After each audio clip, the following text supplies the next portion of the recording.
To make a handle,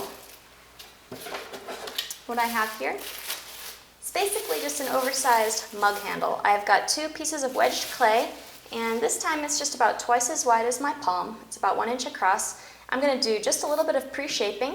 I'm just going to roll it a little thinner at the midsection. And you'll find that any bit of pre-shaping that you do for your handles really does make your job pulling them much easier. So I'm giving the handle a slight waist. Now I'm going to take a brayer, just a small hand roller, and I'm going to flatten them out a little bit. Flatten it, address the right side and the left side. So I'm giving the edges a slight taper, flip them over, and I'm going to do the same thing to the underside.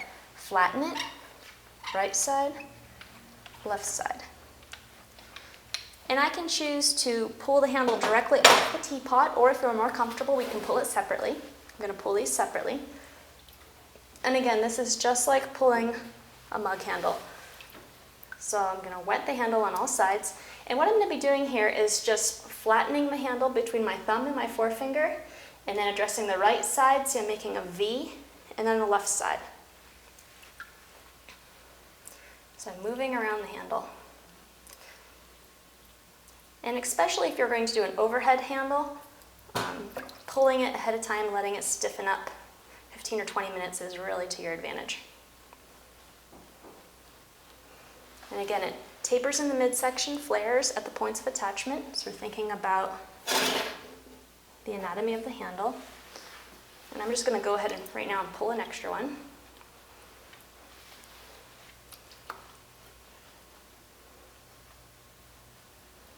If it's too long, just pinch it off. And I'm moving around the handle to keep it nice and even, flattening, addressing the right side and left side so that I have a nice taper. Taper in width and taper on the side. Okay, now we're ready to put this teapot together. This teapot is leather hard, and that's really the best time to make your attachments. So the first thing I'm going to do here is see which spout I prefer. So this is the throne spout. And really it does depend on just your personal preference, but also on the size and shape of your teapot body. Here's my hand-built spout. And it's just my personal preference, but I really do prefer the hand-built spouts. So that's what we're going to attach. But feel free, you can try either version. Now what I'm going to do here, and again, I want it to attach relatively low, but I want the tip edge of the spout to be at least as tall as the fill level for the teapot, so that I can fill it completely full without it coming out the spout. When you're happy with your placement, I'm going to trace around it with my pin tool. So trace around the entire spout.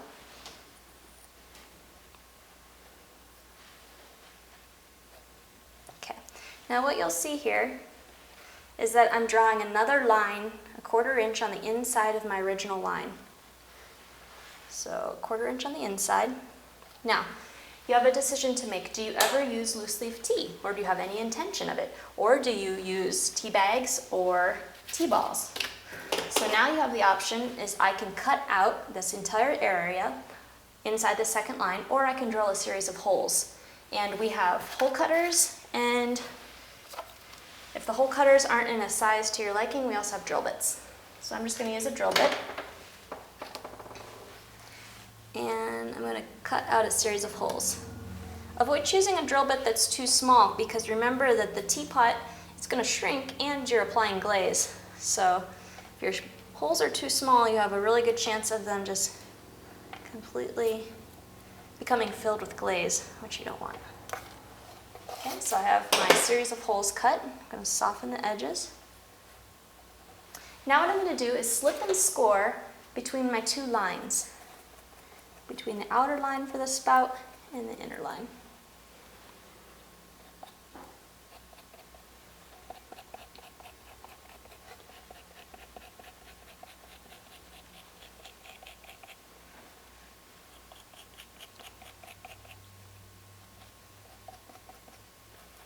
And I'm also going to slip the outer edge of my spout. One thing I also wanted to mention in terms of preparing your spout for attachment, this, if you check this out, this is the spout that I just made. Now I notice if I don't cut the angle to determine pitch, see how low it is, and you really wouldn't want a teapot like that.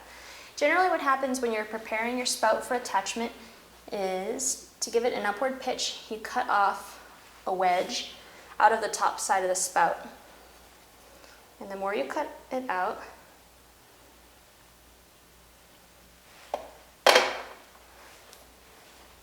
the closer the spout will sit to the body. So you see that big change right there just from that little cut. The more I cut it away, the more of a pitch the spout will get. So that was the first thing I did to prepare it, and the next thing again is I turned these edges outward.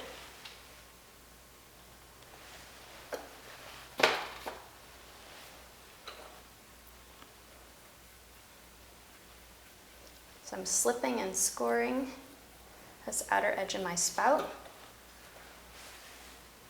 Just going to line this back up. And having the edge of my spout flared out really does make it a lot easier to attach.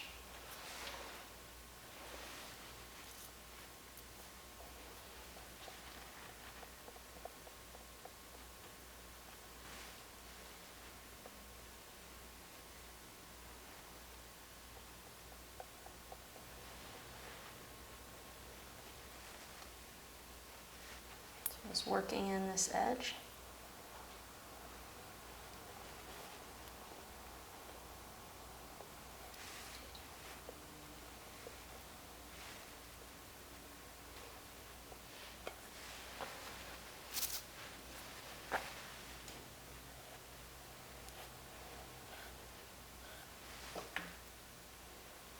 Okay, so the next thing I have to decide is, do I want an overhead handle or a behind the back strap handle? So, and again, it's really just personal preference. So I have my handle over here that's been setting up for about 20 minutes.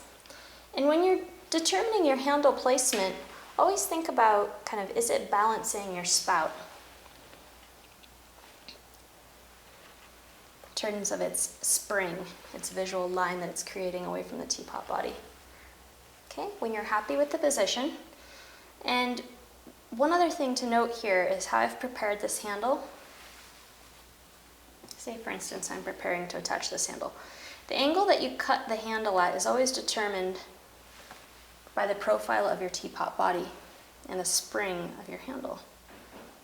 And generally it involves cutting it at the same angle as the teapot body.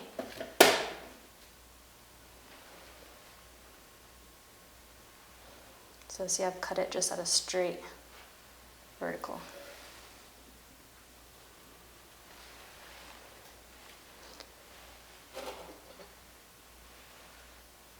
So if you slip and score the ends of your handle, and I'm going to use it to create an imprint on the teapot so I know exactly where to slip and score the teapot. Make sure that it's in straight alignment with the spout, that it's not crooked at all. And now I have a little muddy imprint on the back of my teapot. I know exactly where to slip and score.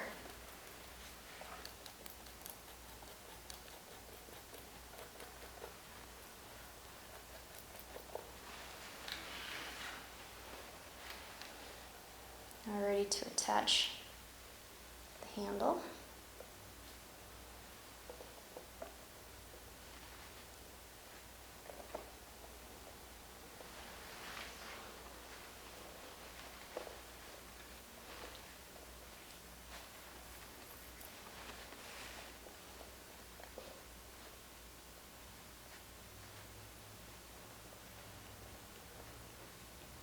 Remember that the handle is going to shrink about 12% with the teapot body, so make sure you oversize it just a little bit.